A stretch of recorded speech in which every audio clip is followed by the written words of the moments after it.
पूर्व मंत्री विजय सिन्हा के द्वारा राजस्व विभाग में जिस तरह से सीओ के मामले पर उन्होंने सार्वजनिक रूप से सीओ के साथ व्यवहार किया, उसके कारण हड़ताल चल रहा है। और उस हड़ताल को समाप्त करने के लिए मुख्यमंत्री सम्राट चौधरी जी ने विजय सिन्हा के फैसले को उलटने का काम किया है। जो अधिकारी, पदाधिकारी या कर्मचारी प्रतियोगिता परीक्षा में भाग लेना चाहते हैं उन्हें एक बार ही मौका दिया जाएगा, जबकि सम्राट चौधरी जी ने उस फैसले को पलटते हुए स्पष्ट रूप से दिशा निर्देश जारी किया है कि प्रतियोगिता परीक्षा में कर्मचारी, अधिकारी, पदाधिकारी प्रमोशन या अन्य मामलों के लिए जितनी बार चाहें परीक्षा दे सकते हैं। सरकार में बैठे हुए लोगों के बीच तारतम्य नहीं है।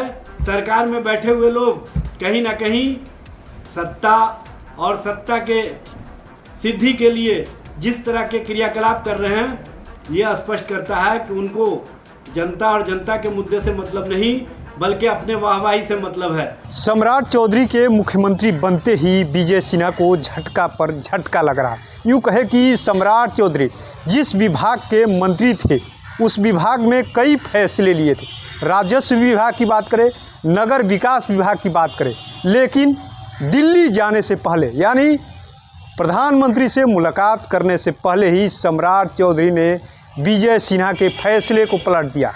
कई बार मंचों पे देखा गया था सम्राट और विजय सिन्हा की तस्वीरें जिस तरीके से आती थी, विधानसभा के अंदर जिस तरीके की तस्वीरें आती थी, लेकिन सीएम बनते ही सम्राट चौधरी ने विजय सिन्हा का फैसला ही पलट दिया। विजय सिन्हा ने राजस्व विभाग के कई कर्मचारियों को हड़ताल पर रखा था, लेकिन सम्राट चौधरी ने आते ही उनके हड़ताल को ख़त्म करने का आदेश भी दिया, साथ ही साथ जो मांग थी उस मांग को पूरा करने का भी आदेश पारित कर दिया।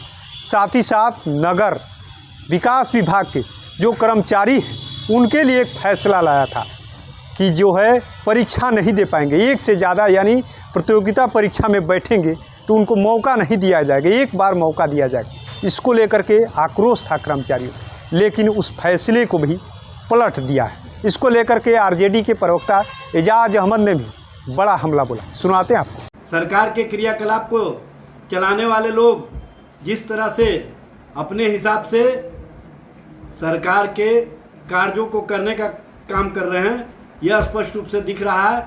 जहां पूर्व मंत्री विजय सिन्हा के द्वारा राजस्व विभाग में जिस तरह से सीओ के मामले पर उन्होंने सार्वजनिक रूप से सीओ के साथ व्यवहार किया, उसके कारण हड़ताल चल रहा है।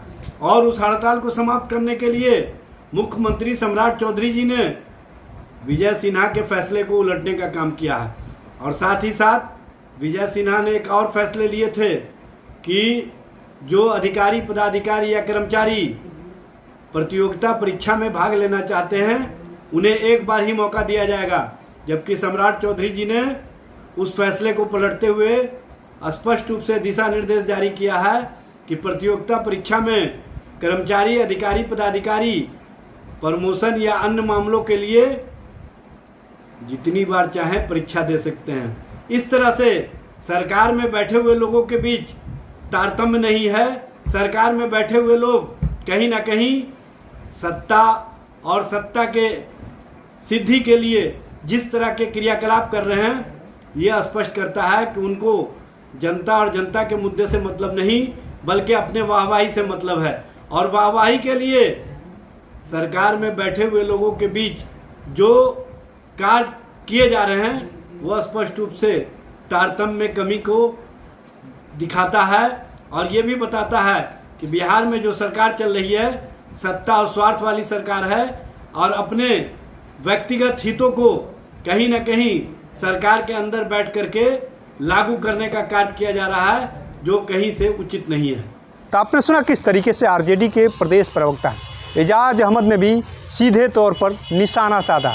आपको बताते चले कि जिस तरीके से सम्राट चौधरी और विजय सिन्हा में अदावत चलती थी, कहा जाता कि राजनीतिक अदावत लगातार जारी एक दूसरे को पछाड़ने की, लेकिन सम्राट चौधरी विजय सिन्हा को पछाड़ने में सफल हुए। नीतीश कुमार का आशीर्वाद मिला, सीएम की कुर्सी तक पहुँचे, सीएम बने, लेकिन विजय सिन्हा की छुट्टी हो गई। डिप्टी सीएम से डिप्टी सीएम भी नहीं बने। अब आगे चल करके क्या फैसला बीजेपी और एनडीए सरकार लेती है ये तो आने वाला समय बताएगा, लेकिन कहीं ना कहीं कहे तो विजय सिन्हा के फैसले पर बड़ा हमला बोला है सीधे तौर पे सम्राट चौधरी ने, और उस फैसले को ही पलट दिया है। आने वाले समय में देखना होगा कि और जो फैसले हैं सम्राट चौधरी किन किन विभागों में एक्शन लेते हैं और क्या क्या बदलाव देखने को मिलता है।